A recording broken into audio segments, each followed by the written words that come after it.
Okay, so you've been told this your entire life, right? That you, whoever that is, lives inside your body. That your thoughts happen somewhere in your head. That consciousness is, I don't know, something you have, like an object. And it feels so obvious that nobody questions it. But what if, and hear me out, what if that's completely backwards? What if you're not inside experience at all? What if experience is just happening and the you part is something it's creating?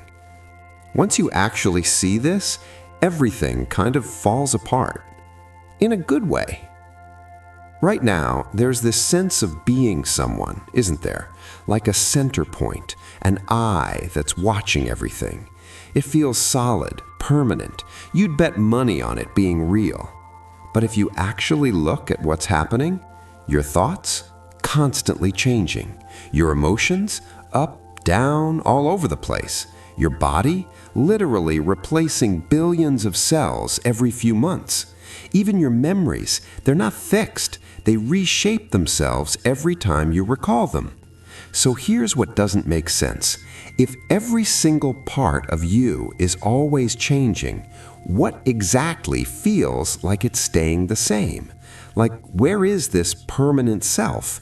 Because when you go looking for it, actually looking, it's not there. Most people, when you corner them on this, they say, well, I'm the one in control. I choose my thoughts. I decide my actions. I'm steering this whole thing. And yeah, that feeling is strong. It feels true. But just watch what actually happens in your experience. Thoughts pop up. You didn't order them, they just appear. Emotions hit you. You don't approve them first. Your hand moves to scratch an itch before you decide to scratch it. And then after all that, your mind goes, yep, I did that. I chose that. That was me. It's not driving the car. It's narrating a recording of a drive that already happened. And we need that story. It keeps things feeling stable. But the story isn't causing reality. It's just explaining it after the fact, which is kind of unsettling when you first notice it. So here's where it gets weird. You can watch thoughts, right? Which means you can't be your thoughts because you're the one watching them. You can notice emotions moving through you, so you're not the emotions either. You feel sensations in your body, tingling, pressure, whatever. But you're not those sensations because you're aware of them. Everything you can point to is something you're observing. So what's doing the observing?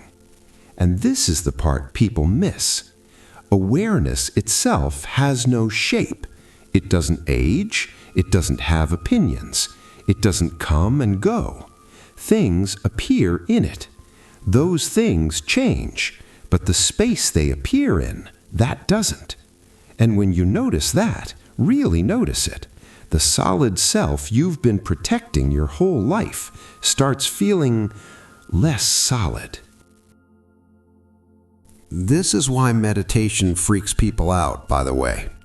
When your mind actually goes quiet, and I mean really quiet, not just less noisy, something uncomfortable happens.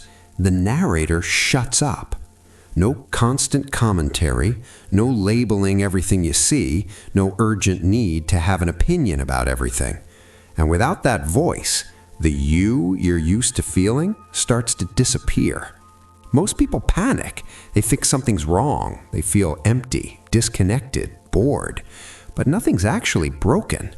What's disappearing isn't awareness. It's the story you've been telling yourself about who you are. And that story is so habitual, so constant, that when it stops, it feels like you're disappearing. You're not. The character you thought you were, that's what's fading. Okay, so we grow up with this idea. There's you over here, and there's the world over there. Subject and object. inside and outside. But that's not how experience actually works. You never actually encounter the world. You encounter sensations, thoughts, images, sounds. And all of that is appearing in the same place, awareness. There's no boundary where you stop and the world begins. Think about it. Sound doesn't happen outside you and then travel inside. It just appears as hearing. Vision doesn't exist out there and get pulled in here. It arises as seeing. So maybe, and this is the part that sounds insane until you see it, maybe you're not a person having experiences. Maybe you're what experience looks like when it mistakes itself for a separate observer. Here's why this is so hard to see. Your brain evolved to create boundaries. It had to know, this body, not that predator. This is me, that's not me. Safe, dangerous. That mechanism saved your ancestors' lives.